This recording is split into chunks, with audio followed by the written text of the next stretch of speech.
ordinaire, ce n'est pas forcément un objet de discussion philosophique, mais celle-ci peut l'être, ou en tout cas, c'est l'angle que je vais essayer de prendre, parce qu'au-delà du constat très administratif, finalement, sur le fonctionnement de l'État pendant cette période, il y a des enseignements plus larges sur, je dirais, la crise du rapport entre État et société qu'on est en train de vivre. C'est vrai que c'est quelque chose auquel j'étais particulièrement sensible de par ma formation, puisque donc je suis historien, mais avec une forte formation philosophique et de sciences sociales, et que ma thèse dont a parlé Pierre-Henri, c'est une thèse sur les rapports entre État et société dans l'entrée en communisme, et avec une interrogation sur le rôle de la société civile dans son articulation avec les institutions. Euh, et c'est un petit peu cet angle finalement que j'ai pris pour analyser la crise. Je voudrais prendre aussi 2 minutes sur mon expérience dans la diplomatie, parce que c'est ce qui m'a permis de vivre pendant 8 ans au sein de l'État une expérience très particulière qui me permet aujourd'hui, je pense, de jeter ce regard sur ces rapports entre État et société, et ce qui, je pense, est finalement fondamentalement la même crise qui se joue au sein de l'État et qui se joue dans la rupture, dans la fracture avec la société, telle qu'on l'a vu par exemple avec les Gilets jaunes. J'ai vécu 8 ans, une expérience de l'État à l'étranger, à Rome et à Taïwan, au sein du service diplomatique, où j'ai vu à la fois le rôle extraordinaire de l'État dans la projection de la France à l'étranger, et à quel point c'est capital aujourd'hui dans le monde dans lequel on vit.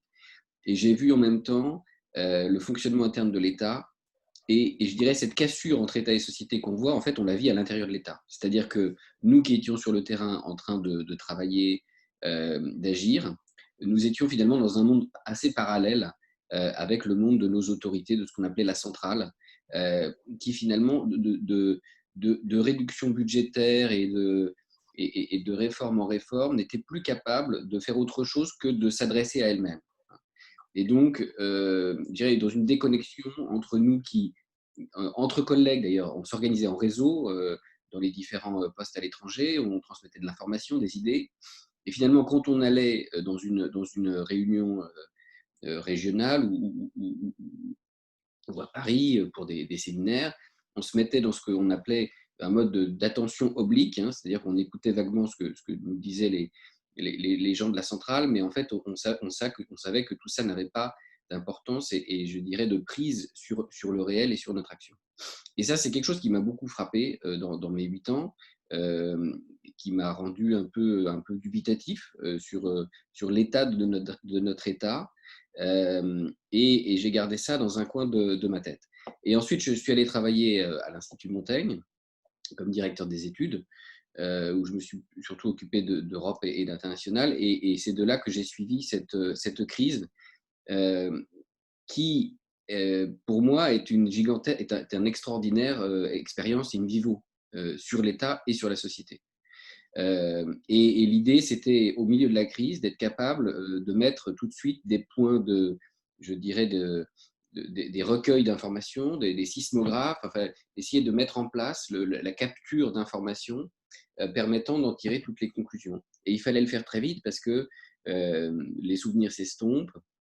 Il y a tout un travail ensuite de réinterprétation, et c'est pour ça que en fait, on s'est lancé dans un travail à partir environ du 20 avril, d'aller parler à tout un certain nombre d'acteurs. Alors, vous le verrez dans la note, en tout, j'ai dû parler à une soixantaine de personnes. Je ne les cite pas toutes parce que toutes ne voulaient pas être citées dans le papier, mais et à tous les niveaux, c'est-à-dire du cabinet ministériel jusqu'au maire adjoint d'un petit village de la Sarthe, en passant par tous les étages administratifs, le secteur privé et des acteurs du monde médical. C'est pas du tout exhaustif, mais, mais c'était un premier coup de sonde pour essayer de suivre un certain nombre d'intuitions. L'intuition de base, elle est de mon dialogue avec Jean-Baptiste Cuzin, qui est un ancien collègue du réseau culturel, qui est aujourd'hui responsable de la coopération européenne à la région Grand Est, et que j'ai appelé au milieu de la crise parce que, à travers nos partenaires allemands de l'Institut Montaigne, on avait une offre pour ils nous aider à avoir accès à des masques, parce que cette fondation allemande était assez proche de l'armée, de la Bundeswehr, qui était en train de ramener des masques et on avait la possibilité peut-être d'en faire bénéficier la région Grand Est. Et donc, j'ai été amené à prendre contact avec lui. Et on a discuté vraiment au milieu de la crise, au moment où il avait commencé à mettre en place les transferts de patients vers les pays frontaliers. Il m'a raconté comment ça s'était passé, euh, dans des conditions complètement, je dirais, dantesques. C'est-à-dire que c'était vraiment une initiative de la région Grand Est, d'une évidence, hein, devant la proximité de ces hôpitaux, devant la valeur politique aussi qu'un tel geste aurait pu avoir, et la manière dont il a fallu un travail immense entre cette initiative locale, donc la région et le préfet de région, qui ont travaillé main dans la main, et la manière dont ils ont dû remonter jusqu'au cabinet du président de la République et aux pays voisins pour vaincre les blocages du milieu, notamment l'Agence régionale de santé, et donc outrepasser la bureaucratie pour pouvoir faire avancer la machine. Et ça a été vraiment un signal d'alerte sur ce qui s'était en train de se passer. Et cet ami a eu une expression assez juste, il a dit: c'est là qu'on voit ce qui dans l'État est vivant et ce qui est mort. Voilà, ce qui répond et ce qui ne répond pas.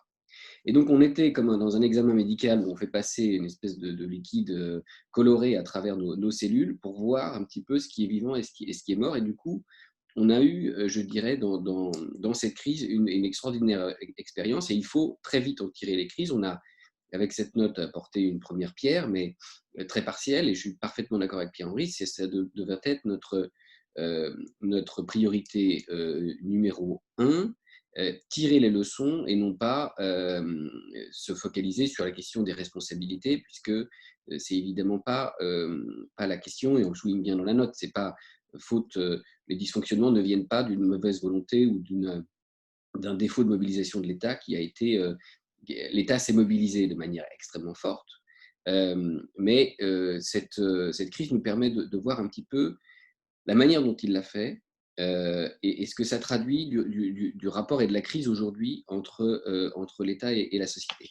Alors, ce que j'ai, je dirais, ce sur quoi j'ai mis l'accent n'est pas quelque chose de nouveau. C'est quelque chose qui a été relevé bien des fois, mais c'est vrai que ce qui en ressort, c'est d'abord un problème de confiance. On a eu l'occasion aussi d'en parler avec Pierre-Henri, je serais très heureux d'en reparler. C'est fondamentalement un État qui ne fait pas confiance. Alors le fait qu'on fasse plus confiance à l'État, on le voit, c'est au cœur de la crise démocratique qu'on connaît, mais le fait était très transparent, enfin très visible dans cette crise, que l'État ne faisait pas confiance. D'abord, il ne faisait pas confiance dans ses propres représentants. C'est une autre discussion que j'ai eue très vite, vraiment au milieu de la crise, avec des amis en cabinet ministériel, et qui racontaient à quel point l'État ne faisait pas confiance à ses représentants, notamment ses préfets. Et donc, il y avait une absence totale de latitude accordée aux échelons locaux, qui était à rebours de tout principe de gestion de crise, qui consiste à raccourcir la chaîne hiérarchique, à fixer une direction très claire et à laisser les gens sur le terrain toute la latitude nécessaire pour agir le plus vite possible dans une situation d'incertitude, de bouleversement, et dans une situation où la capacité de réaction et d'initiative est absolument déterminante. Et donc, derrière cette absence de marge de manœuvre, derrière le fait que, derrière la moindre micro-décision, on m'a donné des exemples de ce qui remontait en commission interministérielle de crise, en cellule interministérielle de crise, c'est picrocolin. Et donc, le système ne peut pas fonctionner s'il ne fait pas confiance à ses propres représentants. Manque de confiance dans les élus aussi, ça c'était quand même très très net. Manque de confiance dans les entreprises, je le souligne à propos de l'exemple des masques, puisque le décret de réquisition des masques a finalement empêché, enfin interrompu tous les efforts des entreprises qui étaient en train de sécuriser l'approvisionnement de masques dans des conditions extrêmement difficiles. Donc, l'État a voulu reprendre en main au lieu de s'appuyer sur les entreprises. Je donne des exemples précis de la manière dont les Allemands ont fait différemment, par exemple. et je parle aussi de la manière dont le déconfinement s'est opéré. Et c'est vrai qu'on a eu, moi j'ai beaucoup parlé aux entreprises, puisque le modèle de l'Institut Montaigne, ce sont des entreprises adhérentes, donc on a accès à toute une masse d'informations qui viennent des entreprises. C'était très frappant de voir de quelle manière elles avaient elles-mêmes mis en place des protocoles sanitaires extrêmement stricts. Elles avaient été extrêmement volontaristes et n'avaient pas attendu le ministère du Travail pour agir dès le mois de février et de mars, et qu'à l'inverse, pour déconfiner, elle recevait des protocoles de dizaines de pages mentionnant la concentration d'eau de Javel qu'il fallait utiliser pour nettoyer les locaux. Donc on voit bien que dans ce rapport aux entreprises, il y a aussi un rapport de contrôle et d'infantilisation qui reflète un manque de confiance important. Et puis, le dernier volet, c'est le manque de confiance envers la société. Et ça, c'est quelque chose de frappant. Là aussi, sur l'exemple des masques, je prends l'exemple de la République tchèque, où le gouvernement, dans la même situation de pénurie, s'est tourné vers la société pour demander à ce que chacun se fabrique soi-même une protection minimale et sorte sa machine à coudre. Et là, j'ai retrouvé un petit peu mes amours, enfin, voilà, mes années d'études de l'Europe centrale et du rapport État et société en Europe centrale, puisque la République tchèque, c'est le pays de la révolution de velours, et c'est le pays où la société civile a été le substrat pour reconstruire une démocratie. Donc, on voit que là, dans cette posture de l'État qui est, je dirais, de manière systématique je dirais, dans l'illusion de la toute-puissance. Voilà. Et sauf que aujourd'hui, enfin, dans cette crise, évidemment, tout ça a volé en éclats, le roi est nu. Euh, et ce que je disais un peu en introduction sur mon expérience de l'État, où chacun fait semblant d'écouter finalement, un État dont on voit qu'il n'a plus vraiment les moyens d'agir et qu'il n'est plus en prise avec le réel, eh bien, dans cette période de crise, cette fiction a volé en éclats. Il y a des exemples très intéressants que je ne développe pas dans la note parce qu'ils sont un petit peu à part, mais j'ai parlé beaucoup à des présidents d'université, à Bordeaux, à Amiens, à Pau, etc. Et c'était très frappant. Ils ont tous raconté comment dans ce jeu de l'université qui est entre l'autonomie et en même temps la tutelle du ministère, et où il y a aussi cette espèce de manière d'agir sur le terrain sur les vrais problèmes et puis en même temps de faire semblant d'écouter la tutelle, à ce moment-là, la tutelle a tout purement et simplement disparu. C'est-à-dire qu'ils n'étaient plus du tout en prise avec le réel de la crise, et l'université s'est retrouvée toute seule à gérer et à devoir prendre des initiatives et prendre ses responsabilités. Donc il y a un moment, je dirais, de vérité dans cette crise, qui oblige à reposer un petit peu le système et à repenser cette articulation de l'État, dont on voit bien en même temps qu'on a absolument besoin, non pas pour nous apporter des masques, si on n'en a pas, faisons-les nous-mêmes, mais pour nous donner la direction, pour nous donner le cadre, pour fixer la stratégie et pour entraîner une mobilisation collective en faisant confiance justement aux différentes parties prenantes. Je ne vais pas forcément être beaucoup plus long. Je voudrais juste, juste reprendre encore quelques points, si vous permettez. Un des autres points que j'ai mis en valeur dans la note, c'est la question de la responsabilité politique. De ce paradoxe qui fait que, d'une part, on a un État qui est entravé par toute une série d'autorités indépendantes ou d'agences qui brouillent le lieu de la souveraineté de la décision politique. Et ça, j'ai parlé avec notamment le maire de Saint-Dié, avec qui j'étais à l'école doctorale à Sciences Po, qui me disait quel point les citoyens étaient très frappés de se dire, mais au fond, on découvre plein de choses et on est incapable de dire qui a pris la décision. Voilà. Sur les stocks de masques, mais aussi sur la gestion de l'hôpital. On se rend compte de la manière aujourd'hui dont l'hôpital est géré, mais qui a pris cette décision? Voilà. Et au fond, c'est très visible dans le système de santé, où il y a une prolifération d'agences indépendantes, la haute autorité de santé, etc. On a vraiment une déresponsabilisation et on a un brouillage du lieu de la décision politique.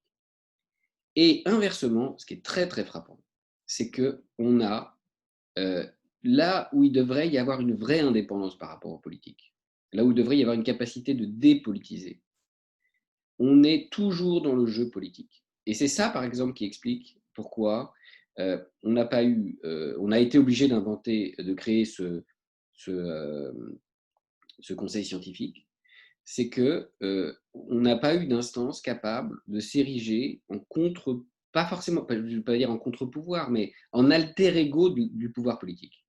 Voilà. Alors, ou au moins en instance capable de prendre de la distance par rapport aux politiques. Aux États-Unis, c'est le rôle, par exemple, du Center for Disease Control.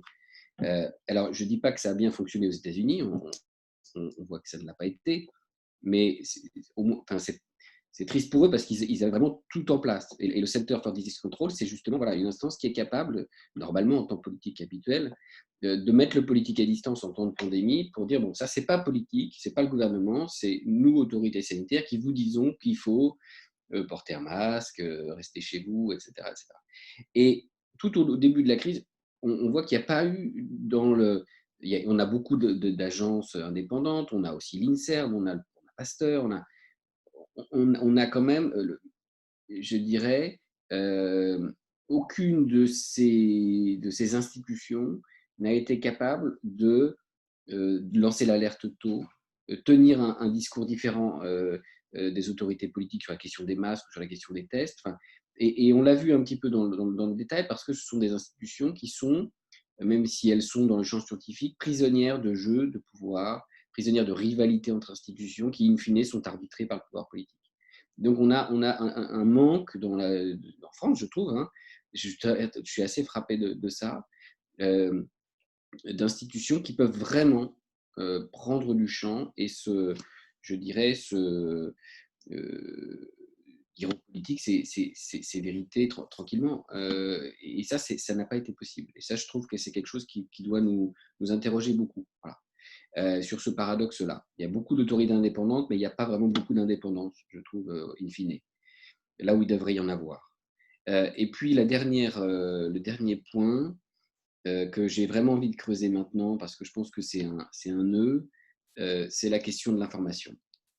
On l'a tous ressenti en tant que citoyen, ce manque cruel d'informations, ce manque de données sur le virus, qui était à la fois parce qu'on ne les avait pas, mais aussi parce que, quelque part, on ne voulait pas les partager. Moi, j'ai été très, très frappé du fait que, moi, j'ai vécu le confinement en Sarthe. Bon, voilà, c'était impossible d'avoir la moindre information un peu détaillée sur la manière dont le virus circulait dans le territoire. On n'avait que des informations très générales au niveau régional, départemental, des données qui n'avaient pas énormément de signification. Et j'ai parlé aux maires, et les maires eux-mêmes, voilà, les maires, les responsables de département, n'avaient eux-mêmes que des informations très, très parcellaires. Alors, c'est parce qu'on ne les avait pas, mais c'est aussi parce qu'on ne voulait pas les avoir. Et c'était très net ensuite de la part, par exemple, des agences régionales de santé, qui étaient dans une attitude de contrôle de l'information vis-à-vis des citoyens, vis-à-vis des élus, vis-à-vis même du reste de l'administration, notamment des préfets. On remontait directement l'information vers le ministère de la Santé. Je souligne le moment absolument ubuesque où le ministre a présenté la carte de France pour la première fois, la carte colorée en vert, en orange et en rouge, avec des départements qui étaient visiblement, enfin, dont on se demandait pourquoi le Lot était en rouge au milieu d'un océan vert, on se demandait bien pourquoi, et on se disait, bah, il doit y avoir une raison. Donc c'est intéressant que le Lot soit en rouge, on va pouvoir surveiller ça. Et en fait, on s'est aperçu que c'était simplement des erreurs de calcul ou des choses non significatives, et surtout, que le préfet du département, c'était le cas dans le Cher notamment, et les élus, le soir ou le lendemain, faisaient un tweet en disant mais on ne comprend pas ce qui se passe, parce que l'information n'avait pas été ni partagée ni travaillée avec eux. Et derrière ça, je dirais c'est la question du droit d'en connaître.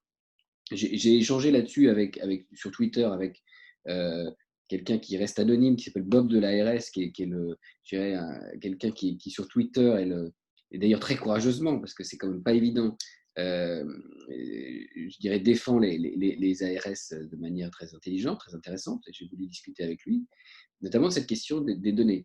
Et ce qui ressort, c'est de dire, mais, ouais, mais finalement, il en aurait été fait un mauvais usage, ça aurait donné lieu à de la délation, etc., etc. Donc, on voit que fondamentalement, les citoyens n'ont pas le droit d'en connaître.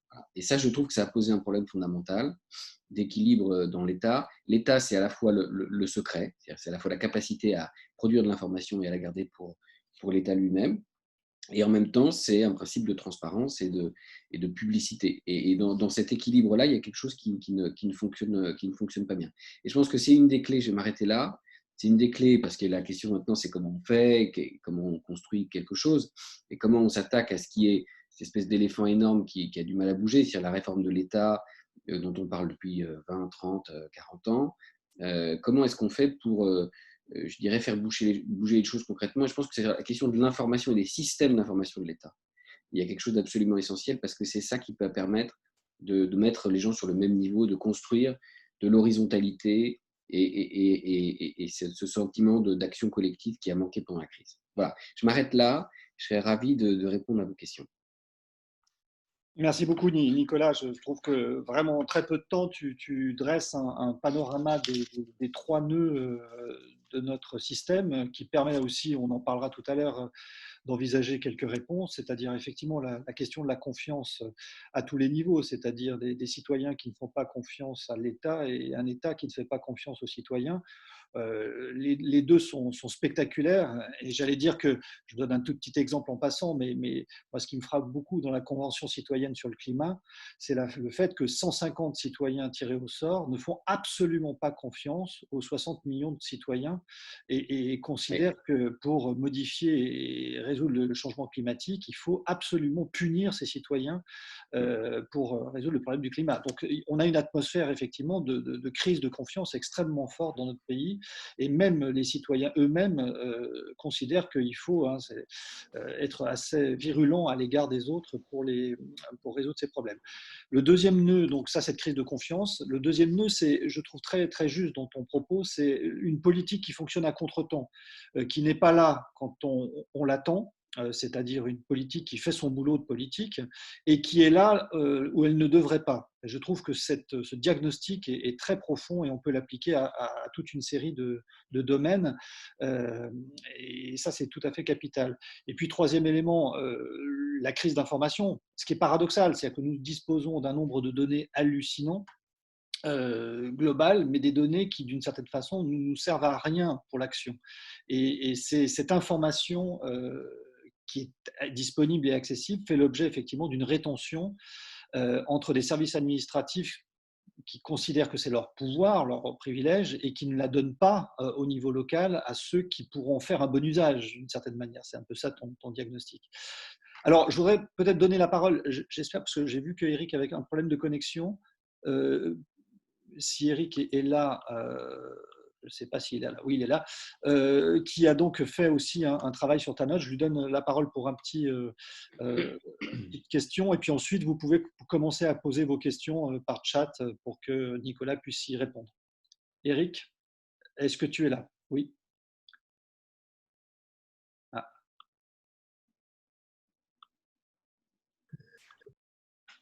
Eric? Bon, on va donc enchaîner. Est-ce que par rapport à le petit résumé que je fais, Nicolas, est-ce que tu as des réactions à faire rapidement? Non, je partage absolument. Enfin, voilà, merci de ton résumé, c'est très fidèle.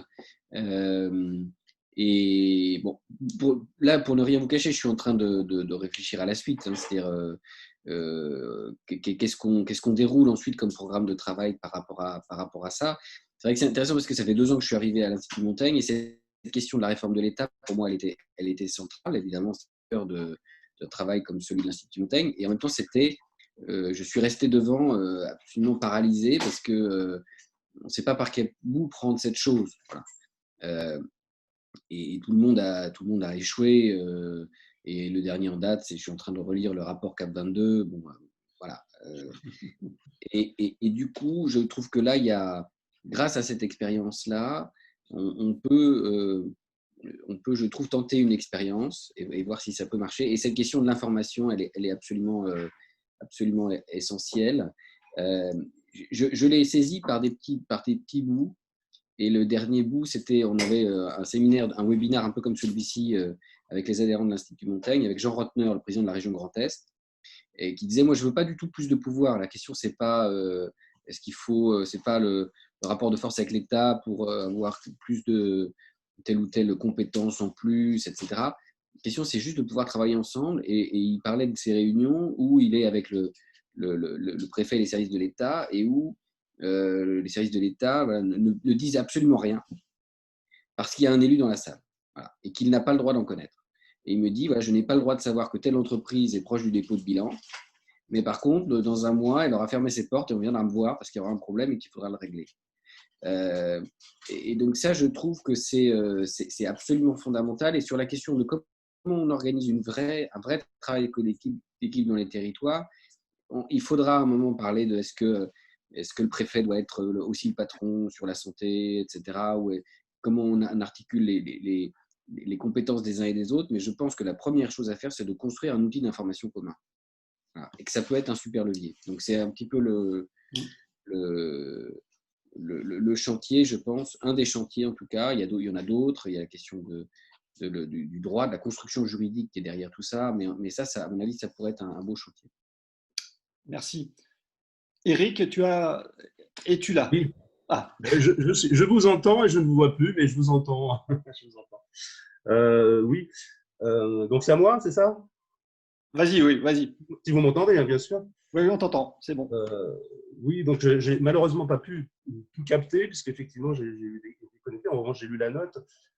Et donc, je voulais féliciter effectivement Nicolas, parce que c'est vraiment une note très, très intéressante et on apprend beaucoup de choses, notamment sur le rôle des régions. Il a commencé par ce que pour moi j'ai découvert et qui m'a paru effectivement surprenant et intéressant, le fait que ce soit la région Grand Est qui ait pris l'initiative du transport des malades en Allemagne, si j'ai bien compris, sur le rôle des entreprises, notamment sur la logistique par rapport à la question des masques. Alors, ma question, elle va porter sur l'interprétation d'ensemble, bien entendu, ça rejoint ce que vous avez dit. Ce qui apparaît à la lecture de la note, c'est une sorte un paradoxe, finalement, puisque vous insistez à la fois sur la centralité du politique, le fait que l'État joue joue le rôle essentiel dans une crise comme celle-ci, y compris par exemple en Allemagne, où il y a une coopération avec les Länder, mais où l'équilibre s'est fait. L'équilibre qui s'est installé était un équilibre au bénéfice, en quelque sorte, de l'État central, qui joue le rôle d'animateur et d'organisateur de la stratégie. Donc, il y a cette centralité du politique, ce rôle important de l'État central, et en même temps, vous soulignez le fait qu'en France, ce qui ne va pas, c'est justement la verticalité de la gouvernance. Et donc, comment est-ce qu'on peut à la fois mettre en cause cette verticalité et en même temps souligner sa nécessité ou son importance. Alors, j'ai pris comme fil conducteur, parce que ça apparaît comme tel dans la note, la question des tests. Vous m'entendez toujours? Oui, oui, tout à fait. Donc, la question des tests, et ça, c'est un peu bizarre de ne pas voir, je continue. Ce qui apparaît finalement, c'est que le problème vient moins de la verticalité en tant que telle que de la bureaucratie, comme vous l'avez souligné, c'est-à-dire les fameux blaireaux dans leur terrier, comme dirait le professeur Raoult, la multiplicité des agences, des intervenants, des acteurs et l'absence de communication, de confiance mutuelle, de confiance de la société, etc. Et d'autre part, finalement, in fine, l'absence de verticalité politique, c'est-à-dire l'absence des décisionnaires identifiables et l'absence, peut-être c'est un point que, ou alors je ne sais pas si vous l'avez évoqué, mais en tout cas je ne l'ai pas entendu aujourd'hui dans votre intervention, le problème de la chronologie, c'est-à-dire l'absence de pilotage à la fois scientifique et politique durant la phase déterminante de la crise, la phase initiale, la phase durant laquelle on aurait dû mettre en place à la fois la stratégie et la logistique, c'est-à-dire la période qui va, vous identifier de la fin janvier à la mi-mars, au moment où se met en place à la fois le conseil scientifique et puis la cellule interministérielle de crise. Donc, durant cette période-là, en fait, il n'y avait pas de pilotage de la crise.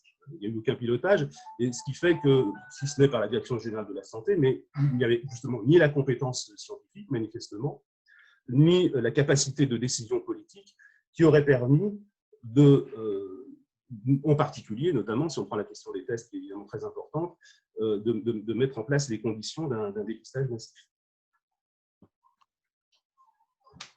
Nicolas ? Oui. Merci. Oui, alors absolument. J'ai parlé de la verticalité et effectivement, il y a une ambiguïté parce que la verticalité en elle-même n'est pas négative. Enfin, on a besoin de cette verticalité de l'État. On a absolument besoin. Alors, j'ai donné l'exemple de l'Allemagne. L'exemple de Taïwan est très, très frappant aussi. Hein. C'est-à-dire, c'est là, c'est, je dirais, l'organisation bah, je dirais, extrêmement centralisée dès le départ sur la base de l'expérience du SRAS et avec ce qui un degré non seulement de verticalité mais de centralisation et notamment de centralisation de la communication. Ça, c'est un aspect que je n'ai pas beaucoup développé dans la thèse, dans la note, mais qui est un aspect aussi absolument central, c'est la question de la gestion de la communication. Donc, on a besoin dans une gestion de crise de centralité et de verticalité, c'est certain. La question, c'est justement, je suis parfaitement d'accord avec vous, c'est la question de l'identification. Là encore, on retrouve la question de l'information, c'est-à-dire on a besoin d'avoir quelqu'un qui décide, pas forcément qui décide des détails, mais qui décide de l'orientation. Et on a besoin de savoir comment se prend cette décision et qui prend cette décision. Alors, évidemment, on le sait, on vit dans un système jupitérien, donc c'est le président de la République, c'est le Conseil de défense, mais derrière, quelle est l'organisation? Et c'est ça qui m'a beaucoup frappé dès le départ, c'est que ça m'a pris un temps infini de reconstruire cette chronologie très simple, qui est la question de la chronologie des lieux de la gestion de crise et des cellules de crise. D'abord la cellule de crise au ministère de la Santé, la cellule interministérielle de crise, la commission Castex, le statut, tout ça. Ce sont, je dirais, la complexité de ça, le caractère mouvant et surtout le caractère, je dirais, en fait, on n'a pas les informations. La commission Castex, quel statut, qui travaille là-dedans, quelles sont les responsabilités. On n'avait pas d'identification des responsabilités. Ce que m'a dit tout de suite quelqu'un qui était au cœur de la machine, c'est il aurait fallu quelqu'un qui soit un monsieur masque ou un monsieur test dès le départ et qui puisse faire tout de suite de l'interministériel. Et au lieu de ça, il me décrivait à quel point, au pire de la crise des masques, il y avait des réunions avec 7 ministres qui s'occupaient tous de la question des masques pour leurs propres entreprises, Bercy, le ministère des Transports, etc. Donc, donc c'est ça qui me frappe beaucoup, c'est qu'on a besoin de cette verticalité, mais on a besoin qu'elle soit explicitée et on a besoin je dirais, d'une clarté dans les dispositifs. Ce qui fait qu'on s'est retrouvé avec un comité Castex, une commission Castex hyper compétente. On ne peut pas faire plus compétent, meilleur que Castex, je pense. Enfin, en tout cas, tout le monde est unanime sur ce point et sur la qualité du travail. Et en même temps, moi, ce qui m'a beaucoup frappé, c'est que tout était informel. C'est-à-dire que comme tout le monde connaît Castex dans le milieu, et ben, tout le monde a son 06 et se dit, bon, bah, je vais lui envoyer mes notes. Mais moi, je n'ai pas vu de choses formelles qui permettaient de faire remonter très vite, de manière, je dirais, formalisée, de manière transparente, de faire remonter de l'information, des propositions. Tout était de l'informel. Et c'est très marqué dans cette crise. C'est-à-dire qu'il faut avoir le portable du ministre. Il faut avoir le portable du ministre pour l'appeler et au plus fort de la crise, lui dire j'ai besoin que mon avion, je parle d'un chef de prise par exemple, hein, j'ai besoin que mon avion atterrisse pour mes masques, est-ce que tu peux le faire atterrir en premier? Voilà. Et donc, en fonction de si on a le 06 du ministre ou de tel ou tel, ou de son DIRCAB, on arrive à faire passer tel ou tel message. Donc, c'est pas la question de la... On a besoin de cette verticalité, on a besoin que cette verticalité soit raccourcie, hein, et on a besoin qu'elle soit clarifiée. Et puis, on a besoin, je pense, que cette verticalité soit modernisée. C'est-à-dire que ce que j'ai voulu mettre aussi dans la note, c'est la question de la communication. Et j'ai été beaucoup frappé par je dirais, le court-circuit entre deux temps de communication, c'est-à-dire le temps de la communication médiatique qui fait qu'on est, c'est quelque chose que je n'ai pas développé, mais qui est fondamental, c'est-à-dire le rôle des chaînes d'information continue, le fait que la décision politique se cale sur les chaînes d'information continue qui sont des chaînes parisiennes, et donc le fait que, par exemple, parce qu'à BFM TV, il y a des photos, il y a des images de gens qui sont agglutinés dans le bois de Vincennes, 24 heures plus tard, on ferme tous les parcs et jardins de France. Et voilà, cette vie autour des médias, l'information continue, qui est une vie autour de polémiques qui s'enchaînent les unes les autres, qui est absolument déconnectée de la vie de la PQR, de la presse quotidienne régionale, où là, on a, je dirais, ce qui se passe sur le terrain, les initiatives de solidarité, les maires qui s'organisent. Voilà, cette déconnexion-là, elle est très, très visible dans les médias. Et donc, on a ce temps de l'immédiateté médiatique et on a ce temps de l'administration qui, elle, met 48 heures, 72 heures pour arriver à de fournir au préfet puis au maire une explication, une exégèse de ce qui aura été dit la veille ou l'avant-veille à BFM. Donc, ça ne fonctionne pas. Et alors, ce que je montre et qui est très intéressant, c'est qu'il y a des nouvelles choses qui se mettent en place, des nouveaux modes de communication avec les régions, hein, et avec les collectivités locales qui se parlent entre elles et qui arrivent à parler directement, de manière très efficace, avec Bercy, avec le ministère des collectivités territoriales. Donc, il y a des nouveaux modes de collaboration et d'information qui émergent. C'est vraiment ça qu'il faut analyser et développer, parce que là, on a vraiment des choses qui peuvent nous aider dans l'avenir pour faire. Enfin, je pense que vous avez parfaitement raison. La question, c'est pas, la verticalité n'est pas l'ennemi. Enfin, on a besoin de l'État et l'État, il est vertical. Enfin, c'est sa nature. Et le politique, c'est cette verticalité. Donc, c'est pas ça il faut pas chercher à le supprimer ou à le minimiser, mais il faut que ça joue son rôle, il faut que ce soit efficace, et il faut que ça ait une capacité d'entraînement. Ce qui est perdu là, c'est sa capacité d'entraînement en politique. Donc on est vraiment sur des questions de fond. Merci. Donc, Euh, j'indique deux questions. je prends les questions du chat. Oui, ben, je vais les lire comme ça. Tu es sur mute, Pierre. Non. C'est bon là? Oui, vous m'entendez? Tu es toujours sur mute. Ah, bon. Ou c'est moi qui n'entends pas? Est-ce que vous m'entendez? Non? Tiens. Je t'entends. Oui, Ouais. Nicolas, tu m'entends? Ah, Tu m'entends? alors je dois avoir un problème de. Ok. Je vais prendre. Vous m'entendez? Ouais. Oui. Ok. Bon, alors on va continuer comme ça, et puis si ça ne se remet pas, je me déconnecterai, je me reconnecterai. Alors, je dis les questions à l'oral et je te les pose. Première question, quid du positionnement et du comportement du comité scientifique?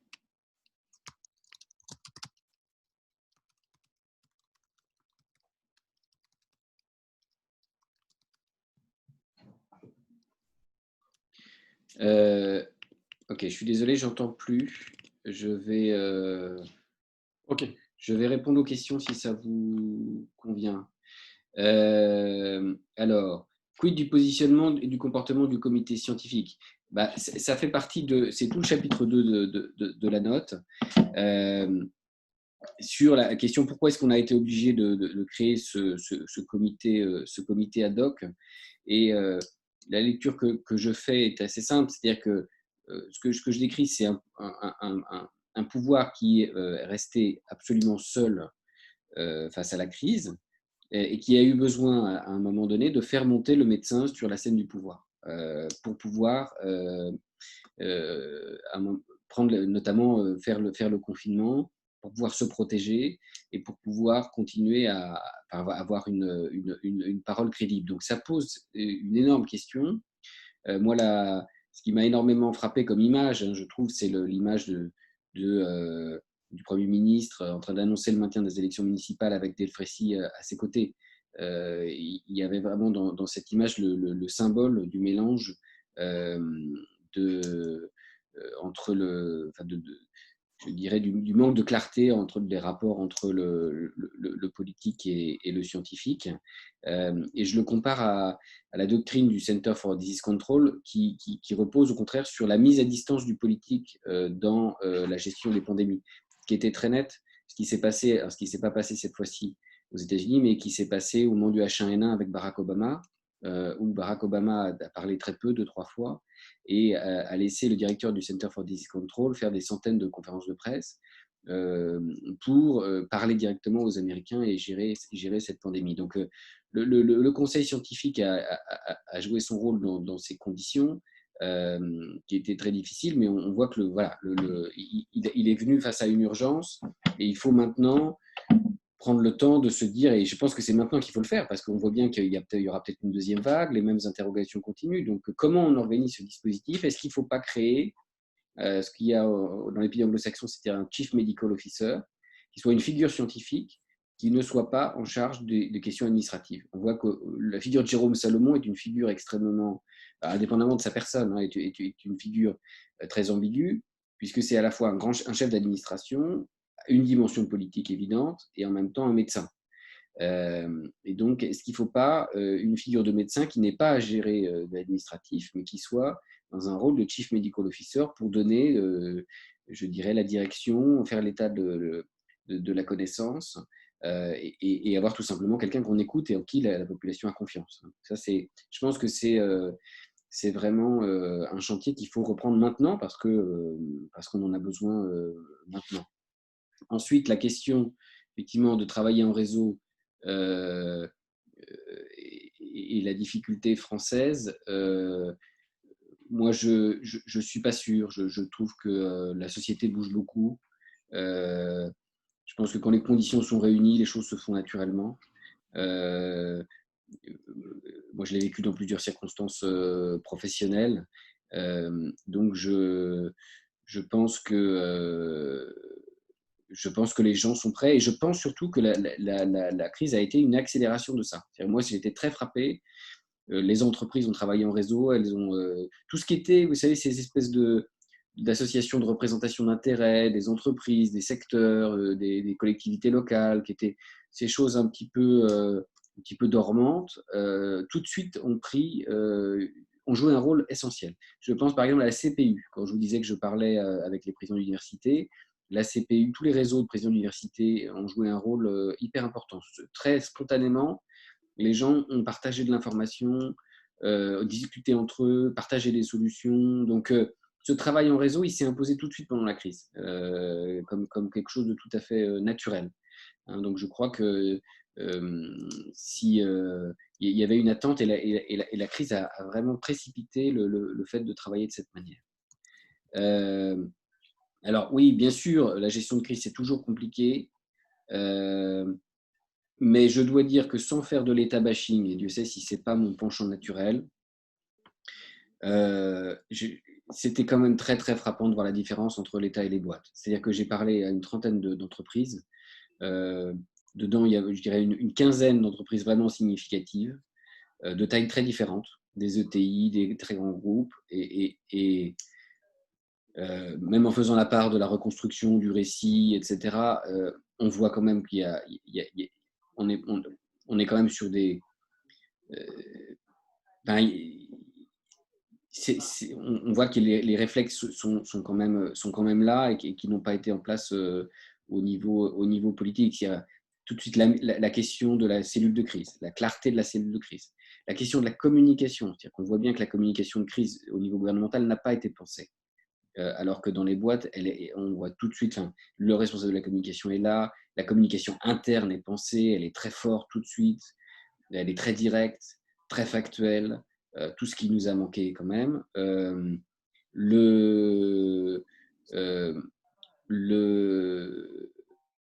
fait de raccourcir les chaînes hiérarchiques, c'est quelque chose qui était quand même très, très frappant partout. Et le fait surtout d'articuler une cellule de crise avec le COMEX. C'est-à-dire, moi, ce qui me frappait beaucoup, c'était qu'en fait, on avait, d'une certaine façon, la cellule de crise de l'État, c'était le gouvernement. Et qu'en tout cas, il n'y avait pas d'organisation très claire pour avoir à la fois une mobilisation totale de tout le monde et en même temps faire que les cabinets ministériels puissent ne pas faire que ça. Parce qu'il y a un pays à gouverner pendant ce temps-là. Donc, voilà, tout ça, j'ai trouvé que ces réflexes-là étaient vraiment clairement établis dans les entreprises et que ça manquait au niveau gouvernemental. Mais bien sûr, et tout n'est pas blanc et tout n'est pas noir, mais ça m'a quand même beaucoup frappé.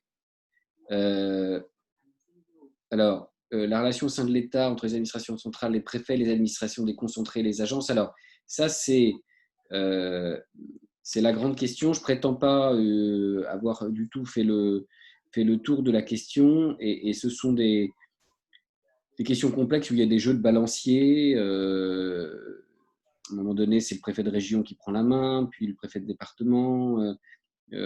Tantôt on reconcentre toutes les équipes sous l'autorité du préfet, tantôt on crée des choses qui en sortent.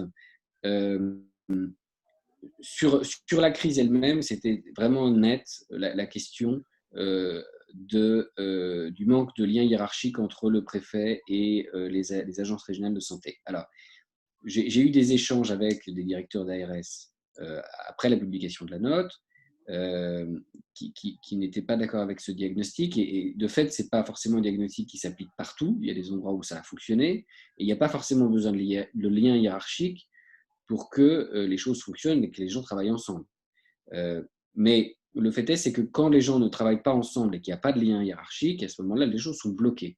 Et ça, on l'a vu, Jean Rotner le décrit très, très, très longuement sur le cadre de la région Grand Est, quand il était en face d'un préfet de région qui lui dit « mais moi, je ne peux pas, ce ne sont pas mes attributions », et une ARS qui ne bouge pas. On l'a vu dans d'autres départements, notamment lorsqu'il s'est agi de mobiliser les laboratoires départementaux d'analyse vétérinaire, et où finalement, entre le préfet et le directeur d'ARS, personne ne voulait signer en bas du papier pour des questions de responsabilité. Donc, je crois en Saône-et-Loire, ça a pris un mois, parce que, ou en tout cas une dizaine de jours, parce qu'on se renvoyait la balle de cette manière. Donc, c'est sûr que je ne sais pas si ça doit être le cas en temps normal, mais en tout cas, à mon avis, si on passe en gestion de crise, il faut avoir des liens hiérarchiques très clairs, une chaîne hiérarchique très claire, très courte, bien définie, et où le préfet est le patron sur ses services. Ça me paraît, en tout cas, c'est ce qui ressort de la crise aujourd'hui.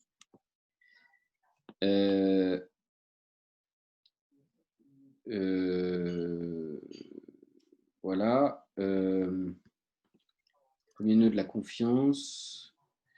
Alors, reconstruire la confiance réciproque entre les citoyens et l'État, ça, c'est tout un programme politique. Voilà, la question, par où commencer? Moi, j'ai donné une piste, la question de l'information, pour moi. Ça peut être le nœud pour dire, déjà, je reprends la question précédente, tout simplement, dire à la fois aux préfets, aux services de l'État, tous les services de l'État, aux collectivités locales, indépendamment de qui fait quoi, on met l'information au pot commun.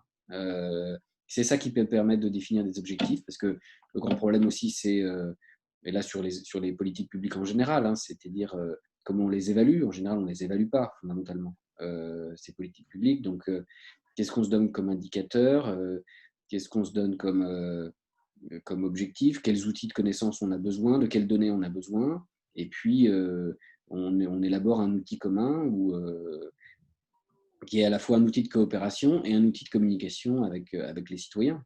Je pense que si les citoyens sont plus clairement, ont le sentiment d'avoir des tableaux de bord,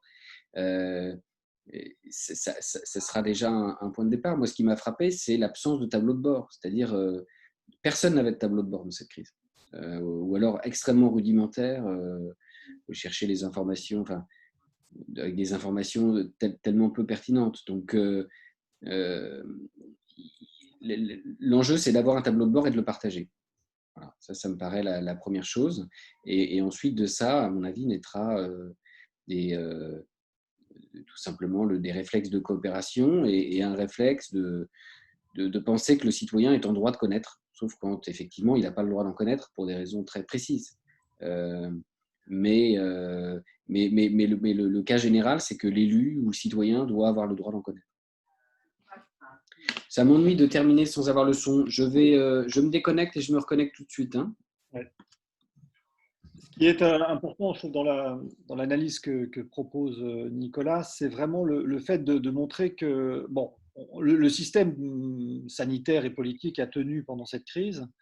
Ça, c'est incontestable. Mais s'il a tenu, ce n'est pas grâce aux institutions, c'est grâce au bricolage. Et je trouve que c'est un élément important.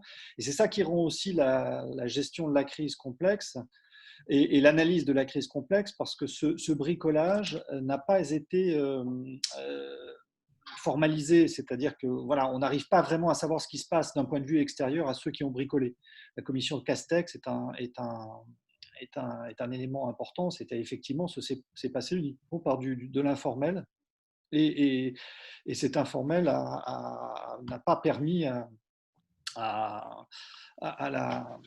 Disons, voilà, on n'arrive pas à le formaliser encore, on n'arrive pas à l'identifier, hormis ceux qui étaient dans le coup. Voilà, Nicolas se reconnecte, hormis ceux qui étaient dans le coup. Et cette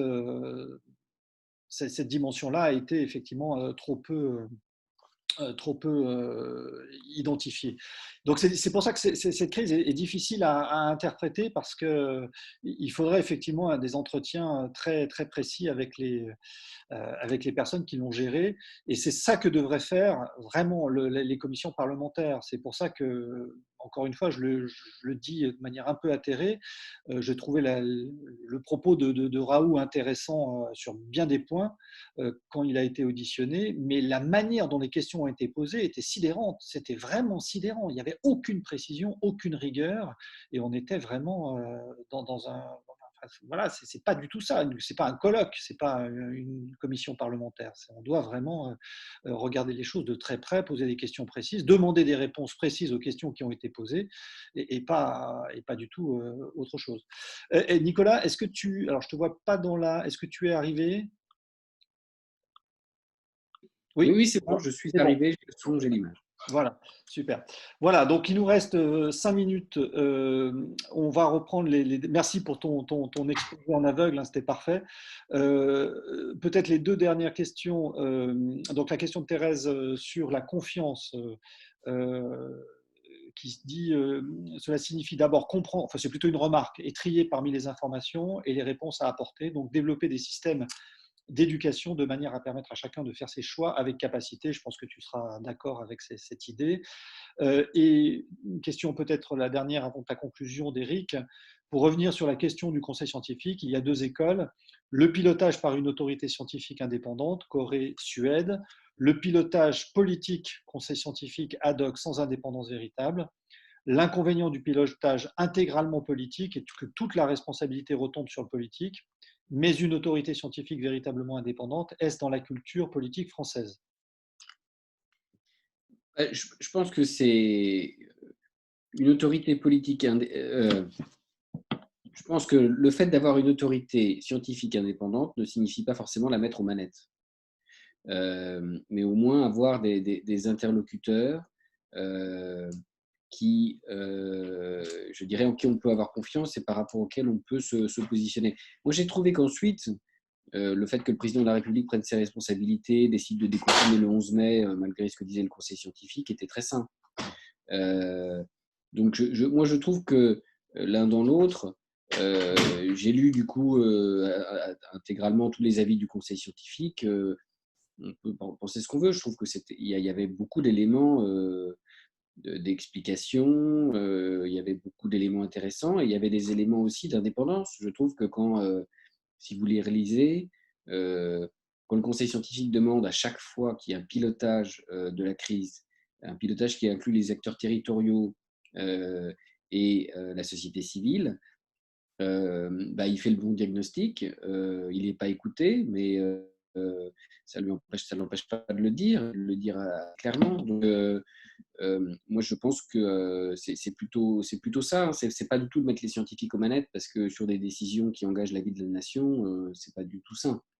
Donc, je pense que de ce point de vue-là, encore une fois, le la répartition des rôles qui s'est dégagée ensuite était plutôt intéressante. En tout cas, on a bien vu le politique prendre ses responsabilités à un moment, lorsqu'il s'est agi de déconfiner. Donc, ce n'est pas tant mettre une autorité scientifique indépendante aux manettes, mais d'avoir la capacité d'avoir des voix différentes qu'on puisse écouter, en qui on puisse avoir confiance et qu'on doit prendre en compte. J'ai trouvé intéressant qu'on ait l'avis de l'Académie de médecine au masque citoyen je trouve que l'Académie de médecine a pu jouer un rôle intéressant. Donc, voilà, donc je pense qu'il faut au contraire clarifier le fait qu'il y a une responsabilité politique et que le politique doit prendre ses responsabilités, mais qu'on doit veiller à ce que dans l'ensemble des institutions et des voix qui parlent, eh bien, il y ait bien une vraie indépendance et qu'on ne va pas ensuite, que les gens soient capables de jouer leur rôle sans penser ensuite aux conséquences politiques, budgétaires, de répartition des compétences que ça pourrait avoir sur leurs institutions. On peut ajouter aussi le fait qu'un comité scientifique, c'était un des reproches que faisait Raoult, mais je ne trouve pas totalement justifié. C'est un comité scientifique peut présenter des désaccords, des éléments de désaccord. Et ça, c'est un truc on a un peu de mal parce qu'on pense que la science, c'est la vérité. Et donc, à partir du moment où on pense que la science, c'est la vérité, il n'y a qu'une vérité. Et je trouve que la tâche d'un comité scientifique, c'est plutôt d'identifier des grandes options, éventuellement sur la base de désaccords, et ensuite de les présenter et à l'arbitrage ultime du politique. Parce que sinon, c'est vraiment l'idée que, en effet, s'il y a une conception qui s'impose, on a le sentiment que voilà, c'est la science qui décide. Or, justement, ce qui caractérise la science, c'est le pluralisme et le désaccord. En fait, c'est ça qui fonctionne. Donc, je trouve que c'est peut-être là que le conseil scientifique a failli, c'est qu'il a été toujours dans une perspective d'unanimisme. Et ça a été, c'est à mon sens un problème. Il faut dire, il y a des options. Il y a des analyses, il y a des perspectives différentes, et ensuite les politiques tranchent. C'est beaucoup plus efficace de le dire comme ça que de dire on est tous d'accord, c'est vrai, le masque ça sert à rien, les tests ça sert à rien. On peut dire certains pensent que les masques ça sert à rien ou qu'on peut pas le faire, d'autres disent que les masques c'est très important. Voilà, mais qu'on ait une vision claire des antagonismes. Oui, je suis absolument d'accord. Moi, ce qui me frappe beaucoup, c'est donc je suis beaucoup les débats sur Twitter entre médecins. Il y a toute une twittosphère très très intéressante qui permet de faire remonter très très vite plein d'informations de tous les coins du pays avec des débats, mais que ça ne percole pas, ça n'a jamais percolé. C'est-à-dire qu'il y a beaucoup de médecins qui, enfin, encore une fois, les tests, les masques, les choses toutes bêtes, mais ne serait-ce que la technique du pooling, par exemple, le fait de pouvoir tester massivement, on va dire 100 personnes, toute une usine ou tout un groupe, on mélange les prélèvements, on fait un test, si tout est négatif, c'est bon, si c'est positif, on teste tout le monde. Bon. Ça, c'est des décisions, ça, c'est des techniques qui sont, je dirais, employées ailleurs, qui peuvent être efficaces. Bon. Mais en fait, c'est des choses qui reviennent dans le débat, mais ça ne percole jamais, parce qu'on est dans un système qui est centralisé au niveau de la Direction générale de la santé et que ça ne peut remonter que par voie hiérarchique, finalement. Donc, l'enjeu, c'est d'avoir un comité scientifique ou un organisme qui permette de faire remonter ça, ces débats, ces idées, ces solutions, et de les proposer publiquement au bon niveau politique. Et ensuite, effectivement, le ministère de la Santé peut dire non, ce n'est pas une bonne idée pour telle ou telle raison. Mais qu'au moins, il y a un débat. Moi, je vois tellement de choses qui, je dirais, qui ont été soulevées dans des débats entre médecins, des idées qui ont remonté, des alertes, mais ça ne pouvait pas percoler jusqu'au niveau politique. Comment on arrive à faire ça, court-circuiter un système pour permettre de faire remonter des idées ou des solutions ou des alertes sans se substituer aux politiques. Ensuite, le politique choisit d'ignorer telle alerte parce qu'il considère qu'elle n'est pas significative. Mais on doit être dans ce système où on doit, je dirais, avoir cette verticalité politique dont on a vu qu'elle était si importante pour gérer la crise, et en même temps la capacité de court-circuiter par d'autres institutions qui, elles, ne sont pas dans ce type de fonctionnement. Merci beaucoup, Nicolas. On respecte la règle du jeu de Bien sûr. une heure précise, donc là on déborde de 3 minutes. Mais vraiment un grand merci parce que je pense que ton exposé et ta note en général vraiment correspondent exactement à ce dont la République, je le dis de manière un peu solennelle, mais a besoin aujourd'hui et qui fait cruellement défaut. Donc c'est vraiment, je pense que tout le monde sera d'accord pour te soutenir dans non seulement la tâche que tu as faite, mais ton travail en cours, parce que c'est absolument capital. Je veux dire, c'est le point capital de refondation effectivement de notre système politique en général. Donc, en tout cas, pour ma part, tu as tout mon soutien. Et merci vraiment pour avoir été prêté cet exposé. Je propose qu'on puisse débloquer chacun ses micros pour applaudir, ou on peut le faire avec la petite truc là. Ah, il y a un petit truc là. Voilà. Voilà. Merci. Voilà, bravo. Et c'est gentil. Et surtout, lisez la note parce qu'elle est disponible dans l'accès libre et elle n'est pas très longue. Voilà, Donc, n'hésitez pas. lisez la note, c'est passionnant. Et également,